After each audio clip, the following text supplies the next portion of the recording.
네, 안녕하세요. 여러분들 한상태 교수입니다. 여러분들 자꾸 강의실에서 대면해서 그 강의를 하고 싶은 마음이 강한데 상황이 여의치가 않네요. 일단 여러분들 7주하고 8주차 2주에 걸쳐서는 동영상 강의가 이어지게 될 것 같습니다. 그래서 지금부터 7주하고 8주차에서는 지난주 6주까지 했던 회귀 분석에 이어서 분산 분석을 2주에 걸쳐서 여러분들에게 동영상으로 강의를 진행해 드리도록 하겠습니다. 슬라이드를 넘기겠습니다. 분산 분석에서는 여러분들 먼저 분산 분석이 무엇인가, 그 다음에 분산 분석의 가장 간단한 두 모집단에 대한 비교, 여러분들 T검정이라는 걸 통해서 여러분들한테 자세히 설명했던 내용입니다. 그걸 간단히 한번 보고요. 그 다음에 일원 분류, 이원 분류, 또 요인 실험, 공분산 분석, 반복 측정 분산 분석까지 이런 7가지의 토픽에 대해서 여러분들이 사회에서 꼭 필요한 분산 분석 기법들을 정리해 드리도록 하겠습니다. 이것에 대한 준비는 SPSS 분산 분석은 저하고 강현철 교수님하고 고려대 허명희 교수님이 쓰신 SPSS 아카데미라고 하는 책이 있어요. 그 책이 잘 되어 있고요. 또 여러분들이 학부 때 배운 거로는 강현철, 한상태, 허명희 이렇게 세 분의 저자가 쓴 SES 분산 분석 입문이라는 책이 있을 겁니다. 이것은 SES 버전이에요. 이 두 가지가 국내에 나와 있는 분산 분석과 관련되는 책 중에 가장 잘 정리가 되어 있는 책입니다. 후에 혹시라도 여러분들이 이와 관련되는 분산 분석 기법을 여러분들이 적용할 필요가 있을 땐 이 책들을 참고하면은 여러분들한테 도움이 많이 될 것이다 해서 소개를 해드립니다. 다음 페이지로 넘어갈게요. 먼저 분산 분석은 아노바라고 이제 그 표현을 하기도 하는데요, 약자로 Analysis of Variance. 거기서 Analysis의 앞 두 글자 AN, of의 O자, Variance의 VA 이렇게 되어 있습니다. 그래서 분산 분석 그러면 여러분들이 꼭 분산을 분석하는 방법이 아닌가 이렇게 생각할 수가 있는데 그렇지는 않습니다. 그래서 여러분들이 분산 분석에서는 먼저 어떤 생각을 가질 필요가 있냐면은 분산 분석의 상황을 여러분들이 이해할 필요가 있는데요. 여러분들 두 개 모집단에 대한 평균치 차이, 그러니까 고객 만족도 A사의 고객 만족도 평균이 성별에 따라, 즉 남자 그룹과 여자 그룹에 따라 차이가 있는가 없는가 이러면 독립 입혀본 T검정을 했죠. 두 그룹에 대한 평균치 차이를 볼 때 우리가 T검정을 했는데 그것을 예를 들어서 고객 만족도의 평균이 연령대별로 차이가 있는가 할 때 연령대가 20대, 30대, 40대, 50대, 60대 이상 이러면은 여러분들 연령대 그룹이 5그룹이 있잖아요. 그렇죠? 이렇게 두 그룹 이상 여러 그룹의 평균치 차이가 있는가 없는가 이런 걸 볼 때 여러분들 T검정이 두 그룹에서 여러 그룹의 평균치 차이로 연장된 걸, 확장된 걸 볼 수 있을 겁니다. 이런 것들이 이제 분산 분석의 상황입니다. 똑같은 것을 지역별로도 볼 수 있죠. 서울 경기권, 충청권, 호남권, 영남권. 그래서 4개 권역에 대해서 고객 만족도 소비자들의 평균이 차이가 있는가 그러면 4개 그룹에 대한 평균치 차이 검증이 되는 거잖아요. 이런 것들도 두 그룹에서 4그룹으로 연장된 겁니다. 이런 것들이 전부 분산 분석의 상황이다. 그래서 우리가 두 그룹 이상의 비교에 있어서는 우리가 분산 분석을 통해서 해결할 수 있다. 그 중에 제일 간단한 두 그룹에 대한 비교는 T검정을 통해서도 해결하는데 이것을 분산 분석으로 해결해도 완전히 동일한 결과를 준다. 이렇게 여러분들이 기억을 해주면 좋고요. 또 이것은 모형적 구조를 보면 지난주까지 2주에 걸쳐서 배운 회귀 분석과 아주 거의 유사합니다. 그래서 회귀 분석과 형제 관계에 있다. 이렇게 볼 수 있고요. 이 분산 분석은 여러분들 아는 그 R.A. 피셔라고 하는 사람에 의해서 이제 개발된 특징이 있습니다. 먼저 예를 한번 살펴볼게요. 새로 개발된 항생제가 현재 사용 중인 항생제보다 효능이 좋은가? 그건 새로 개발된 항생제가 있고 현재 사용 중인 항생제가 이제 두 그룹에 대한 효능 비교잖아요. 이거는 먼저 배웠던 T 검정을 통해서 해결해도 됩니다. 근데 이 T 검정을 통해서 해결하나 분산 분석을 통해서 해결하나 결과는 완전히 같게 나온다. 또 두 번째, 당금질이라는 거 있죠. 당금질. 뭐냐면 이제 어떤 제품이 강도가 단단해야지 부러지지가 않잖아요. 그래서 그렇게 당금질을 예를 들어서 뭐 1000도씨에서 했다. 1500도씨에서 했다. 2000도씨에서 했다. 그러면 당금질이 그 강도가 온도가 몇 가지 종류가 있어요? 세 그룹이죠. 그럴 때마다 강도가 차이가 있는가 없는가를 비교하는 문제. 이럴 때는 그룹이 3개로 늘어나는 거죠. 이런 것들이 또한 분산 분석의 상황이다. 여러분들 여기서 사용되는 용어를 여러분들 좀 볼 필요가 있는데요. 반응 변수라고 하는 것은 여러분들 Y입니다. Y. 먼저 얘기했던 종속 변수 Y에 해당이 됩니다. 그래서 우리의 관심 대상이 되는 변수가 반응 변수 Y입니다. 그 다음에 여기 보면은 여러분들 회귀 분석에서 설명 변수라고 하는 거 있죠. 원인이 되는 변수 또는 독립 변수라고 하는 게 있었잖아요. 이것을 분산 분석에서는 요인이라고 합니다. 이것을 분산 분석에서는 뭐라고 한다? 요인이라고 한다. 그리고 이 요인이 수치형 변수가 아닙니다. 수치형 변수가 아닙니다. 그래서 예를 들어서 아까 말씀드렸던 뭐 1000도씨에서 당금질을 하고 1500도씨에서 당금질을 하고 2000도씨에서 당금질을 했다. 그럼 그 온도가 요인인데요. 그 온도가 몇 종류가 있었어요? 3종류가 있었죠. 바로 적용된 값입니다. 그런 걸 수준이라고도 하고 또는 처리 수준이라고도 하고 그냥 처리 트리트먼트라고도 합니다. 그래서 분산 분석에서는 이 3가지 용어를 정말 여러분들 잘 기억을 해야 됩니다. 예를 통해서 여러분들한테 이해를 시켜주도록 할게요. 거기 반응 변수를 보면은 관심을 가지는 변수, 요인은 특정 범주로 되어 있다. 그래서 수치형 변수가 아니라는 걸 해놨고요.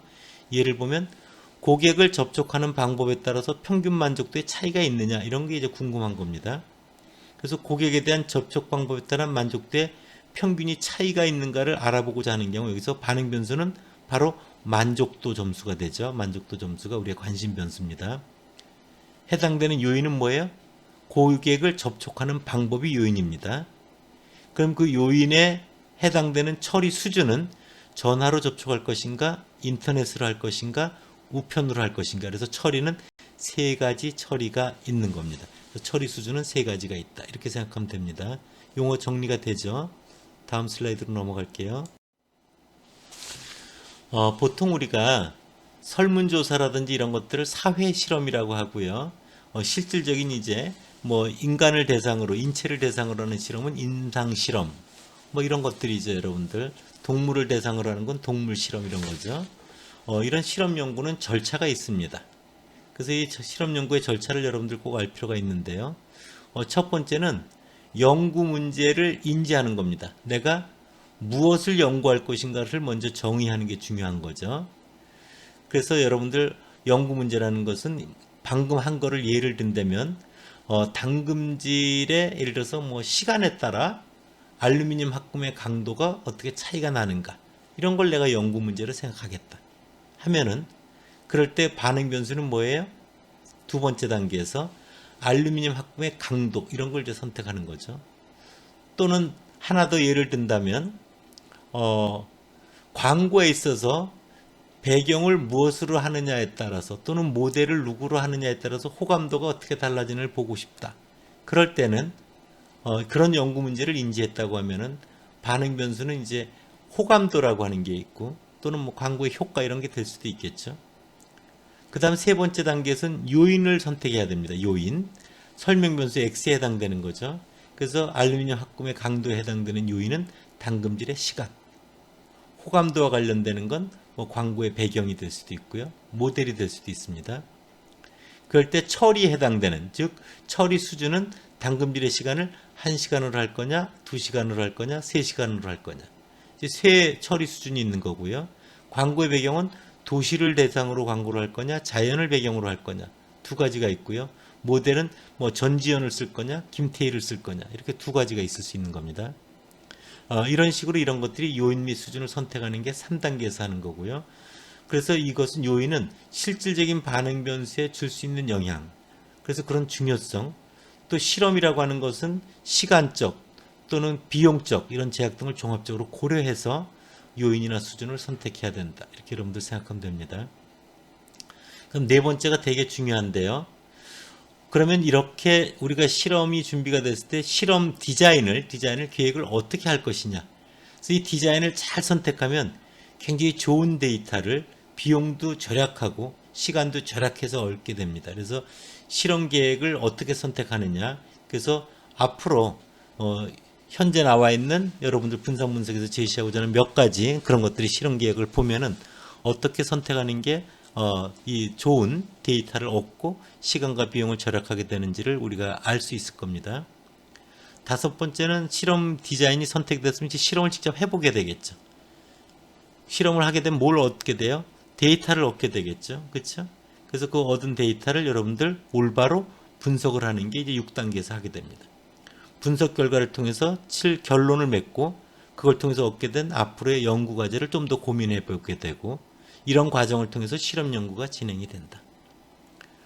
본 강좌는 이 중에서 실험 디자인은 어떤 것을 했을 때 그런 것들은 어떻게 분석 결과를 유추해내야 되는가에 초점을 맞춰서 진행을 할 계획이다. 이렇게 생각해 주시면 됩니다. 다음 페이지로 갈게요. 학부 때 아마 여러분들 2학년 2학기 또는 3학년 때 이 실험 계획이라고 하는 걸 여러분들 배웠을 겁니다. 그래서 여러분들 복습한다는 의미에서 여러분들 기억을 하면 됩니다. 실험을 하는 데 있어서 기본적인 원칙이 있습니다. 되게 중요한 거고요. 여러분들 꼭 기억을 해야 됩니다. 첫 번째 원칙이 확률화라고 하는 겁니다. 첫 번째 원칙이 확률화라고 하는 겁니다. 확률화라고 하는 것은 무엇이냐면은 연구자가 자기 마음대로 실험을 하면 안 된다는 거예요. 그래서 연구자의 주관 없이 객관적으로 실험을 해야 된다. 그래서 객관적으로 실험을 하는 것, 이런 것들을 우리가 확률화 실험이라고 하는 겁니다. 그러면 이 객관적으로 한다라는 건 어떤 의미를 가지고 있냐면 이런 거예요. 새로운 약이 있어요. 또 기존에 쓰던 약이 있어요. 새로운 약이 효능이 있다는 걸 보이고 싶어 하지 않겠어요? 그럴 때 새로운 약은 건강한 환자한테 배치하고 기존 약은 부실한 환자한테 약을 먹이고 그리고 나서 새로운 약이 또 효능이 좋았다. 이렇게 하는 건 곤란하다는 겁니다. 그래서 이 확률화라고 하는 건 실험의 아주 객관성을 보장하는 방법으로 환자들이 있으면 환자들이 새로운 약을 투여하게 될지 기존 약을 투여하게 되는 것을 다 임의로 즉 랜덤하게 배정하는 그런 원칙입니다. 그래서 실험을 할 때 객관성을 보장해서 하라. 그래서 확률화를 지키는 원리는 대단히 중요하다. 그래서 여러분들 가짜 약을 준다든지 진짜 약을 줄 때도요. 그 가짜 약은 플래시보라고 하잖아요. 그럴 때도 이중 블라인드. 그래서 약품을 뭘 먹였는지 안 알려줍니다. 그런 것들을 우리가 객관화를 보장해서 실험하는 거다. 그래서 실험 외적인 요인의 영향을 상쇄하기 때문에 여러분들이 확률화, 랜덤하게 자료가 얻어졌기 때문에 어떠한 분석이든지 분석의 정당성을 갖는다. 이런 겁니다. 거기 예를 여러분들 거기 하나 들었는데요. 사료가 있어요. A, B, C. 그럼 사료 세 가지 중에 어떤 사료를 써야 닭이 더 잘 성장하는가 이런 것이 궁금할 수 있잖아요. 근데 닭들이 보면 잘 뛰어노는 병아리들이 있어요. 그런 병아리들한테는 사료 A를 주고 비실비실 졸고 있는 병아리한테는 사료 B를 주고 그러고선 닭이 어떤 게 다 성장하냐면 그러면은 사료 A를 먹은 그 닭들이 더 성장을 잘할 수 있잖아요. 그러면 안 된다는 거예요. 그래서 닭이 30마리가 있으면 거기에 1번부터 30번까지 번호를 붙입니다. 번호를 붙여가지고 3으로 나눠서 나누어 떨어지는 3, 6, 9, 12, 15 또 3으로 나눠서 나머지 1인 4, 7 뭐 이런 것들이잖아요. 뭐 1, 4, 7 이런 것들이죠. 이런 번호표를 어떻게 하냐면요. 주사위를 던져서 1, 2는 꿈 나오면 3의 배수한테 사료를 A를 주고 3, 4가 나오면 사료 B를 먹이고 5, 6이 나오면 사료 C를 먹이고 이렇게 랜덤하게 배치를 하는 거죠. 그런 것들이 완전 임의로 자료를 배치해서 객관적으로 우리가 보장을 받을 수 있다 이겁니다. 그러니까 여러분들한테 수업을 듣는 학생 30명한테 상품을 A, B, C를 나눠줄 때 A가 제일 좋은 거, B가 그 다음 거, C가 그 다음 거라고 하면 1번부터 여러분들 번호표를 나눠주고 로또 번호 추첨하듯이 해서 당첨된 대로 주면 여러분들 불만 없죠. 로또 번호 추첨도 그게 봐도 난수를 활용하는 거잖아요. 랜덤하게 하는 겁니다. 그런 것들이 객관성을 보장하는 거다. 두 번째가 반복하라고 하는 건데요. 이것은 여러분들 분산 계산할 때 어떻게 해요? 자기값 xi 마이너스 평균 x바 편차를 빼서 제곱해서 다 더해서 n-1로 나누죠. 그쵸? 네. n이 1이면은요 분산이 계산이 안 됩니다. 분산이 계산이 안 됩니다. 그리고 여러분들 어떤 자료를 얻을 때 시험 문제를 딱 한 문제 보고서 평가를 하면 억울하잖아요. 그쵸? 그래서 수학 문제도 여러 개 내죠. 여러분들. 또 시험도 여러 번 봐야지 그 사람의 그것의 평균치를 보고 그 사람의 실력을 판단할 수 있잖아요. 그래서 항상 A라고 하는 선생님한테 수업을 듣는 학생이 한 명만 있는 게 아니라 여러 명이 들어야지 주관적 판단을 하지 않고 객관적으로 우리가 볼 수가 있잖아요. 그래서 반복하라는 건 실험 단위가 서로 동질적이지 않음으로 말미암아 오차가 개입함으로 어떤 학생은 A라는 교수님에 대해서 좋게 평가를 하고 어떤 학생은 그렇지 않고 이런 것들이 상쇄가 되는 거잖아요. 그렇죠? 그래서 그런 통계적 오차를 제어할 수 있게 된다. 그리고 값을 딱 하나만 얻으면 변동이 없잖아요. 변동. 즉 분산을 구할 수가 없잖아요. 그렇죠? 예. 시험을 봤는데 다 100점 맞았다. 값이 하나잖아요. 이게 의미가 없잖아요. 그래서 변이가 없기 때문에 단 한 번의 결과는 의미가 없게 된다. 그래서 반드시 자료를 반복해서 얻어야 된다라는 게 또 하나고요. 그 다음 페이지로 볼게요. 블락화라고 하는 게 있는데요. 여러분들 그 중간에 먼저 그림을 한번 보세요. 이것은 뭐냐면 같은 품종의 쌀로 밥을 지었어요. 보온 시간에 따라서 맛이 어떻게 달라지는가 이런 걸 보려고 하는데요. 거기 보면은 보온 시간에 1시간에 보면 을이 먹고 병이 먹었죠. 2시간 보온된 거는 을이 먹고 갑이 먹었어요. 3시간 보온된 거는 갑이 먹고 병이 먹었어요. 그러니까 1시간짜리는 갑은 먹어보질 않았어요. 2시간짜리는 병이 먹어보질 않았어요. 3시간짜리는 을이 먹어보지 않았어요. 이게 뭐냐면 사람이 어떤 사람은 밥이면 다 좋다는 사람도 있고요. 어떤 사람은 밥도 조금 면서서 밥을 잘 모르는 경우가 있거든요. 그래서 1시간짜리 된 것도 갑을병이 다 먹어봐야 되고 2시간짜리도 다 먹어봐야 되고 3시간짜리도 다 먹어봐야 공평하잖아요. 그렇죠? 그래야지만이 전부 박하게 밥맛을 박하게 평가하는 사람은 다 점수를 낮게 줬을 거고요. 후하게 준 사람은 다 후하게 줬을 거예요. 그렇죠? 그래서 이렇게 그 예를 한번 다시 읽어보면 각 보온 시간에마다 3대씩의 동일한 전기밥솥 3명의 평가요원을 9대의 전기밥솥에 배치하되 각 보온 시간마다 3명씩 균등하게 배치한다. 그러면 갑은 1시간 보온된 밥에 배치되면서 평가를 할 기회가 없잖아요. 그래서 그 대안이라고 우측에 나와 있는 거 보면 갑에 보면은 3시간, 1시간, 2시간짜리를 다 먹어봤죠. 을도 1시간, 2시간, 3시간 다 먹어본 거예요. 병도 2시간, 1시간, 3시간 다 먹어봤어요. 보온 시간이 몇 시간 된 거를 먼저 먹어보느냐도 랜덤하게 결정이 됩니다. 그래서 이렇게 평가자에 따라서 달라질 수 있는 걸 평가자를 갑, 또 을, 병을 이렇게 블록으로 지정해줘서 그 블록 내에서 세 가지를 다 먹어보니까 갑이 다 후한 점수를 주면 다 높을 거고요. 을이 다 박한 점수를 주면 다 낮을 거예요. 그래서 다 상쇄가 됩니다. 그래서 실험에 영향을 주는 것을 블록으로 지정해서 순수한 보온 효과를 보고자 하는 게 우리가 그 블록화라고 하는 것을 실시하는 겁니다. 그래서 밥맛과 평가자가 섞여버리는 혼동되는 그런 교락되는 요인을 통제해서 실험의 정밀도를 향상시키려 하는 거다. 그래서 실험 계획에 있어서는 세 가지 원리가 있습니다. 하나가 뭐라고요? 객관성을 보장해라, 확률화. 그 다음에 변이가 있게 측정돼야 된다, 반복화. 그 다음에 실험의 정밀도를 높이기 위해서 블록화를 해야 된다. 이 세 가지를 꼭 기억을 하기 바랍니다. 다음 페이지로 갈게요. 이와 관련돼서 여러분들 이제 그 제일 처음에 했던 걸 간단히 그냥 이건 복습하고 지나갈게요. 이런 분산 분석에서 두 무호 집단에 대한 비교. 여러분들 기억나죠? 사회 현상에 대한 인식 정도를 남자 그룹, 여자 그룹 비교하는 것. 두 번째, 담배를 피우는 집단과 피우지 않는 집단의 폐암 발생률의 차이가 있는가 없는가. 이거 두 그룹의 비교죠. A사와 B사의 가전제품에 대한 선호도의 평균이 차이가 있는가 없는가. 이게 다 두 가지 비교죠. 그래서 여러분들 보면은 통계적으로 대응표본 T검정이 좋다 이런 얘기를 한 거 기억나죠? 뭐냐면 한 사람한테 자료가 쌍으로 얻어진 경우는 한 사람한테 쌍으로 얻은 그 사람이 블록이 되는 거잖아요. 그럴 경우 샘플 수도 절반으로 줄었고요. 그 다음에 예전에 이제 운동화의 마모라든지 자동차 타이어 이런 걸 예를 들어 뒀는데요. 그렇게 우리가 알고자 하는 처리의 요인이 다 통제가 되기 때문에 아주 좋은 실험이 됩니다.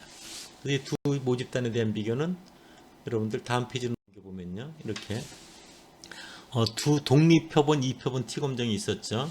거기 검정 통계량을 보면 알지만 한 번 더 강조해 보면요. 분자 x1번 마이너스 x2죠.